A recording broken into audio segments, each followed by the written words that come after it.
నమస్తే అండి. నేను మీ అపర్ణ. ఇంట్లోనే చాలా ఈజీగా వెజ్ మంచూరియాని ఎలా ప్రిపేర్ చేసుకోవాలో ఇవాల్టి వీడియోలో చూద్దాము. సో చాలా టేస్టీగా వచ్చింది వెజ్ మంచూరియా. తప్పకుండా మీరు కూడా ట్రై చేయండి. ముందుగా ఒక క్యాబేజీని శుభ్రంగా వాష్ చేసి ఈ విధంగా ముక్కలుగా కట్ చేసుకోవాలి. క్యాబేజీని కట్ చేసుకొని పక్కన పెట్టేసుకున్న తర్వాత ఒక స్పూన్ ధనియా పౌడరు, ఒక స్పూన్ మిరియాల పౌడరు, కొంచెం అల్లం వెల్లుల్లి పేస్ట్, ఒక స్పూన్ కారము, ఒక స్పూన్ గరం మసాలా పౌడర్ని తీసుకొని పక్కన పెట్టేసుకోవాలి. కొత్తిమీరని కూడా చాక్తో అయినా పర్లేదు. మా ఇంట్లో అయితే ఈ చాపర్ ఉంది. చిన్న చిన్న ముక్కలుగా కట్ చేసి కొత్తిమీరని కూడా పక్కన పెట్టేసుకోవాలి. ఆ తర్వాత ఈ బ్లెండర్లో నుంచి కొత్తిమీరని తీసి ఇదిగోండి క్యాబేజీ కట్ చేసి పక్కన పెట్టేసుకున్నాం కదా, ఆ క్యాబేజీలోకి ఈ కొత్తిమీరని వేసుకోవాలి. ఇంట్లోనే వెజ్ మంచూరియా చేసుకోవడం చాలా ఈజీ. తప్పకుండా మీరు కూడా ట్రై చేయండి. ఇప్పుడైతే ఒక స్పూన్ అల్లం వెల్లుల్లి పేస్టు, ఒక స్పూన్ గరం మసాలా పౌడరు, ఒక స్పూన్ ధనియా పౌడరు మొత్తం ఈ క్యాబేజీ ఫ్లేవర్లోకి వేసుకొని బాగా కలుపుకోవాలి. అందులో కొంచెం వాటర్గా తడిగా తగులుతుంది. ఆ విధంగా మొత్తాన్ని కలిసేలా కలుపుకోవాలి. కలుపుకున్న తర్వాత ఒక స్పూన్ కారాన్ని కూడా యాడ్ చేస్తున్నాను. ఆ తర్వాత టేస్ట్కి సరిపడా సాల్ట్ని కూడా యాడ్ చేసుకోవాలి.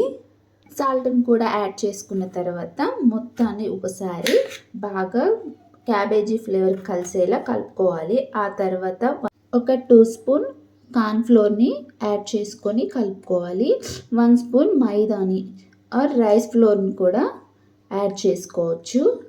నేనైతే 2 స్పూన్స్ కార్న్ఫ్లోర్ని, ఒక 2 స్పూన్స్ వరిపిండిని కూడా యాడ్ చేసుకున్నాను.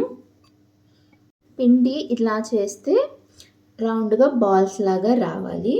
సో ఆ కన్సిస్టెన్సీలో చేసుకోవాలి. ఆ తర్వాత స్టవ్ మీద ప్యాన్ పెట్టుకొని ఆయిల్ హీట్ అయిన తర్వాత ఆ ఉండల్ని, ఆ క్యాబేజీ మొత్తం ఫ్లేవర్ కలుపుకున్నాం కదా, వాటిని చిన్న చిన్న బౌల్స్ లాగా చేసుకొని ఈ విధంగా లైట్ గోల్డెన్ కలర్ వచ్చేలాగా వేపుకోవాలి.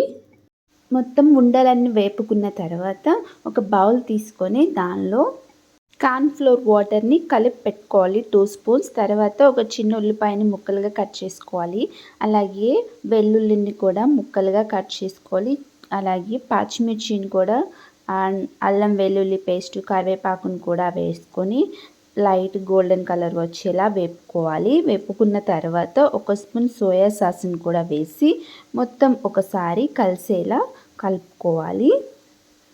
ఆ తర్వాత టేస్ట్కి సరిపడా ఒకసారి చూసుకొని సాల్ట్ని కూడా యాడ్ చేసుకోవాలి. ఈ ప్రాసెస్ అంతా మీడియం ఫ్లేమ్ మీద ఉంచుకొని చేసుకోవాలి. ఆ తర్వాత ముందుగానే కలిపి పెట్టుకున్నాం కదా, ఆ వాటర్ని, కార్న్ఫ్లోర్ వాటర్ని కూడా యాడ్ చేస్తున్నాను. యాడ్ చేసి మొత్తం ఒకసారి 2 మినిట్స్ కుక్ చేసుకున్న తర్వాత ఉడికించుకున్న బౌల్స్ని వేసి ఒక 3 మినిట్స్ లో ఫ్లేమ్లో ఉంచుకొని మొత్తం ఒకసారి కలుపుకోవాలి. చూసారు కదా, ఇంట్లోనే వెజ్ మంచూరియా చాలా ఈజీగా ఎలా ప్రిపేర్ చేసుకోవాలో తప్పకుండా మీరు కూడా ట్రై చేయండి. టేస్ట్ అయితే మాకు సూపర్గా వచ్చింది. కొంచెం సాస్తో, టమాటా సాస్తో కనుక తిన్నట్లయితే ఈవినింగ్ టైంలో స్నాక్స్ లాగా ఇంట్లోనే చాలా ఈజీగా ప్రిపేర్ చేసుకోవచ్చు. తప్పకుండా మీరు కూడా ట్రై చేసి టేస్ట్ ఎలా వచ్చిందో కమెంట్ చేయండి. Thank you for watching. Subscribe to our channel.